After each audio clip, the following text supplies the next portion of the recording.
that they have to defend themselves against the influence of foreign powers. A lot of whites have come out to stand and solicit for the blacks in America. Now my question is, are the whites really scared of the blacks? During the war, the Americans dropped 2 atomic bombs on the Japanese, and the Japanese forgave the Americans. What have the blacks really done to the whites that is so unforgivable? Watch this video and decide for yourself. Now, white people are really frightened. If you don't understand the destruction of Planned Parenthood offices, and you don't understand the wall that we're going to build on the southern border of the United States, you haven't read the book The Birth Dearth by Ben Wattenberg.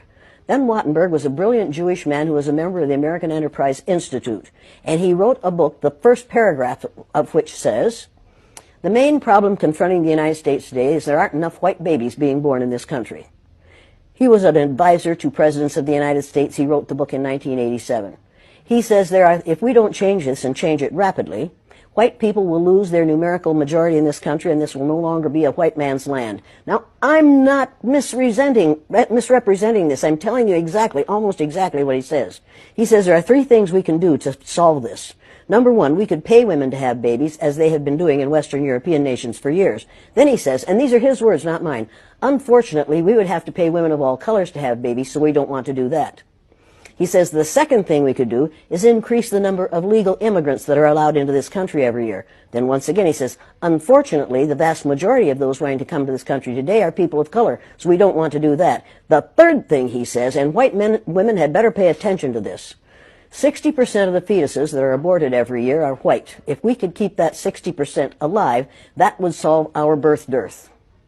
Does that sound like racism to you? Can you talk a little bit about the trauma associated with? The trauma associated with it? Yeah. One of the main traumas is it tells white people that they are superior because of the lack of melanin in their skin. And then they find out suddenly that we've got a black president. That's traumatic. That's where the trauma is. Living a lie, finding out the truth is traumatic. Finding out now, recently, that within 30 years, white people will be in the numerical minority in this country is going to be traumatic. White people are scared to death right now, particularly white males. They're scared to death that they are going to lose their power in the future. And they are. But if you want to get ready for the future, if you want to be treated well in the future, treat others well in the present. What we do in the present constructs the future. We called the Japanese, and you'll pardon me, but this is what we called them, slant-eyed little yellow We didn't say that about the Germans. After the war, we rebuilt Germany and Japan. And we get along beautifully with the Japanese. That was in 1945 that we finally won that war. How many years ago was that? Figure that out quickly.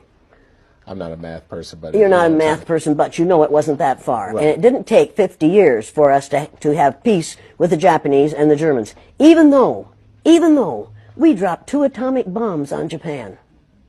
The Japanese hadn't killed 10 million people. Nowhere near that. We didn't drop any bombs on Germany. Any atomic bombs on Germany. They were a different kind of people. We couldn't afford to do that. We killed how many Japanese people with 2 atomic bombs? And they forgave us. You want to talk about forgiveness? You want to talk about changing this thing? I cannot understand how Japanese people can stand the sight of any of us. And yet they do.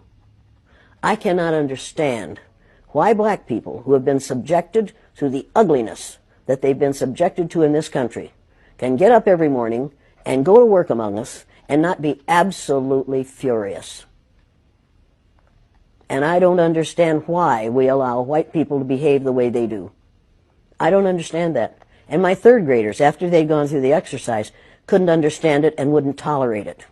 And when they went up to junior high and a junior high teacher used the N-word, one of my former students said, if you're going to use that word, I'm going to go out in the hall until you stop using it, because we don't use that word in this school. That was a 7th grader who told his teacher off. When we have enough students who are willing to confront people who are making racist, sexist, ageist, homophobic statements, we're going to be better off. We have got to stop tolerating the intolerable. If it's intolerable for my black cousins, and every black person on this earth is one of my cousins, if it's intolerable for them, it's intolerable for me. I will not tolerate it. I will not tolerate it.